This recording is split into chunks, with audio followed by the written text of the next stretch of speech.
Laker Nation, it's been, I don't even want to say an up and down season. Was this season good enough for me to say we had ups?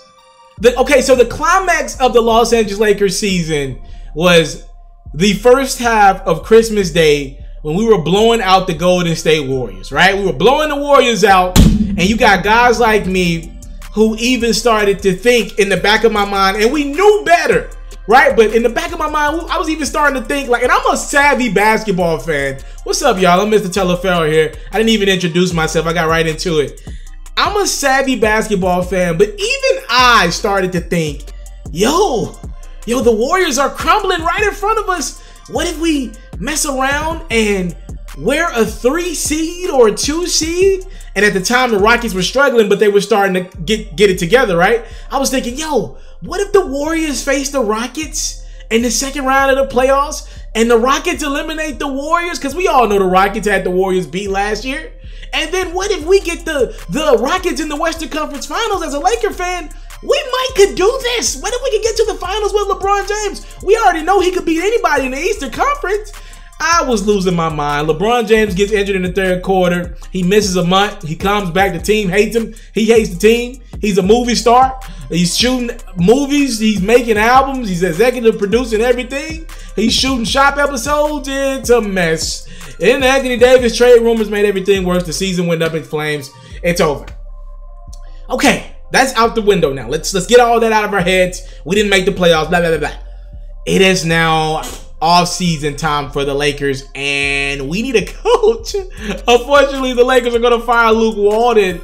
I'm not saying that's right, by the way. I'm torn on Luke Walton. I don't think he's as boisterous a head coach as I would like. I like my head coaches to be engaged, hands-on, angry, like screaming at refs from time to time, right? I just like knowing my coaches care the way I care about it. I don't want to be screaming at the TV if Luke's not screaming at the TV. Like, he's kind of taking that Phil Jackson. If you're old enough to remember when Phil Jackson was the coach of the Los Angeles Lakers, you know, pretty much all Phil did was whistle. And a lot of times when the Lakers struggled, he'd make Kobe and Shaq or Kobe and Powell, whoever, he just make them fight through it, right? He wouldn't call a timeout. He just make them play through it. The difference between Luke Walton and Phil Jackson is about 11 championships. Michael Jordan, Kobe Bryant, Shaquille O'Neal. Yeah. Luke, you don't have the cachet to do what Phil Jackson does, so he's going to get fired. And now that brings us to our new soon-to-be head coach. Yo, we might have to beg somebody to be our coach. I don't think people are just clamoring at the idea of coaching that LeBron James, that Lonzo Ball, that Brandon Ingram, and the Los Angeles Lakers.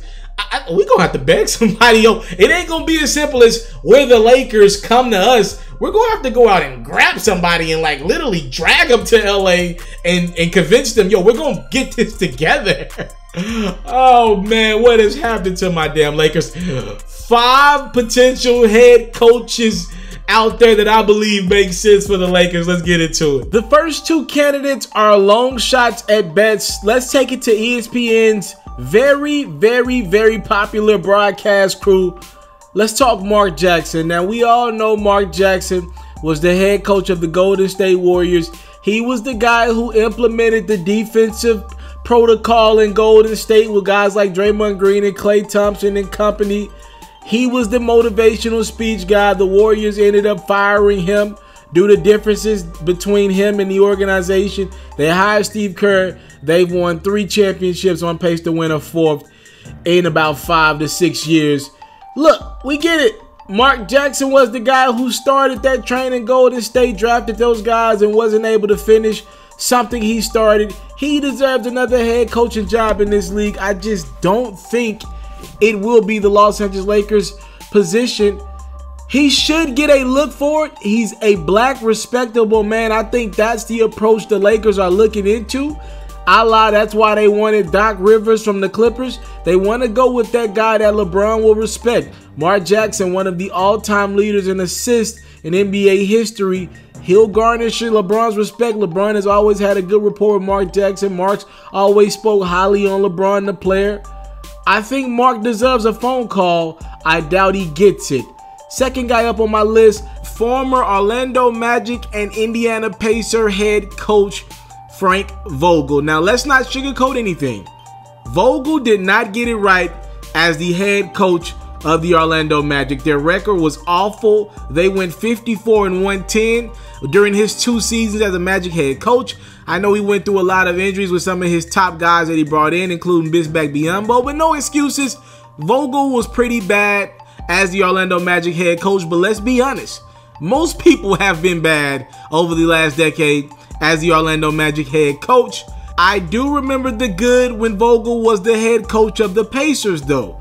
He won 250 games with only 181 losses. They had some playoff success, but ran into LeBron James in the Eastern Conference where pretty much no one beat King James and the Miami Heat. If you talk to any of Vogel's former players, most of them speak highly of Vogel, the motivator, how much passion he coached the game with, how committed he was to defense, something that the Lakers need desperately bad, and overall just how Vogel was able to get the most out of whatever he had, and how he never allowed whatever team that he put on the court, he never allowed those guys to quit. And that's one thing I think a lot of us have seen with the Los Angeles Lakers throughout the season. They look like they've quit. Their mentality just looked a little bit off, not engaged as much as they could be, from LeBron James to Brandon Ingram to Kyle Kuzma on down. There was just too many spots when guys did not look as engaged as they should be. Vogel is a free agent head coach. He's had a year away from the game, enough time to think about the rights he's done and the wrongs he's done as a head coach. Maybe he's looking forward to a situation that will have high pressure, but also high reward if he's able to get that Lakers team back to relevancy. I doubt he gets the nod, but I think it's something that the Lakers should consider. He's not a big name head coach, but he might be one of the most effective candidates on the open market. Here's a guy that I do believe will get a phone call. Assistant coach for the Miami Heat, Juwan Howard. Now, we obviously understand the concept of whoever is the next head coach of the Los Angeles Lakers, they have to have a good rapport with LeBron James. I don't think that's the right way to go about it, but it's the reality of the situation. LeBron will be very involved in this coaching process. You will not get hired if LeBron doesn't love you. Juwan Howard, during LeBron's tenure in Miami, was somebody that he respected, had a veterans type relationship with, could go talk to him about anything when he wasn't agreeing with Eric Spoelstra. Remember, there was some tough times between LeBron James and head coach Eric Spoelstra, from the bump when they were 9-8 to disagreements. He even got to the point reportedly where LeBron went to Pat Riley to ask him would he come down and coach the Miami Heat team. One guy that LeBron always talked to in the midst of his discourse with Eric Spoelstra was Juwan Howard, a respected NBA player, a guy that got it done as a player, moved on to the coaching side, and has did the right things and has earned an opportunity somewhere in this league. Will it be with the Los Angeles Lakers? I think that maybe is too high profile a job for him right now, but he deserves consideration because of his good relationship with King James. At number 4, I think this guy is probably going to be the next head coach of the Los Angeles Lakers when it's all said and done. Tyronn Lue, the guy that was able to help LeBron James deliver a championship to the Cleveland Cavaliers. Let me make myself clear. I don't love Tyronn Lue, the head coach. I don't think he's all that as a head coach. But at the end of the day, he has to get consideration. Let's just leave this planet and go somewhere else. There's a head coach available on the market who coached LeBron to his only championship in Cleveland. He's probably the best candidate available from a resume standpoint. He's young. He's dealt with LeBron recently. LeBron said Tyronn Lue knows how to get in touch with him. This should be a no-brainer, right? It's probably going to be Tyronn Lue when it's all said and done. I don't think schematically Tyronn Lue challenges LeBron the way you need him to be challenged. I don't think he's an X's and O's type of guy. I think his biggest component to him getting hired is the fact that when LeBron needs him to get out of the way and just allow him to take over and be the coach, player coach on the court, Tyronn allows LeBron to do that. Don't think it's the greatest of hires with all these young guys in the mix, but I think this is probably the direction that the Lakers are going to end up going. And number 5, an outside candidate that I actually like for the Lakers is Jason Kidd. Now, let's be clear. Jason Kidd did not get it right in Milwaukee. As a matter of fact, since they've fired Jason Kidd, the Milwaukee Bucks have been better off. But I'm going to give Jason Kidd a little bit of belt. That was his first head coaching job. He was young. He was new. He was fresh out of the NBA. Now he's taken a couple years off. He's been able to regroup, probably see the game from a different perspective. I mean, this is one of the best assist getters of all time. A triple-double machine like LeBron. Jason Kidd was actually a star back in his day. Unlike Tyronn Lue, J. Kidd was a star. A guy who had to reform his game to age properly. He actually transformed from a playmaker to a top three-point shooter in the NBA towards the end of his career. He'll understand how to have an aging superstar and kind of nurture LeBron James. LeBron has always spoke highly of J. Kidd.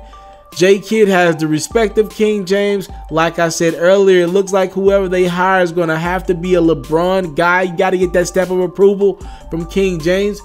I think Jason Kidd would be a home run hire. He's high profile, but not too high profile. He doesn't talk a lot. It seems like he doesn't allow outside things to get to him. Giannis loved Jason Kidd as head coach, was actually pissed off when the Bucks fired J. Kidd. It looks like they've been better off without him. I think Jason Kidd deserves another opportunity, and I think this job won't be too big for him. Again, he's a triple-double guy, just like Magic Johnson, who's working within that Lakers organization, and just like their current star LeBron James.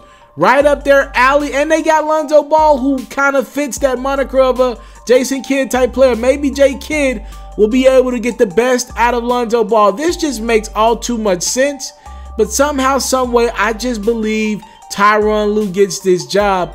These are the guys I would consider, though, if I were the LA Lakers. Yeah, I think the most interesting thing for the Lakers is their timeline, right? Like, they could obviously during the playoffs already negotiate with somebody and kind of work something out with a coach under the table. They could do that. People do it all the time. Or do they wait until the regular season is over and then start, or the playoffs are over and then start their approach or their search for a head coach, you know, and maybe make that announcement before the NBA draft? To me, you got to bring in a guy before the draft. And then after the draft, you obviously have NBA free agency. I really don't think a lot of guys are sold on just playing with LeBron James right now. There needs to be a sexy head coach alongside LeBron James. Like, I think the Lakers job can be appetizing, but it just can't be, yo, come to LA, there's good weather, good food, and there's LeBron James.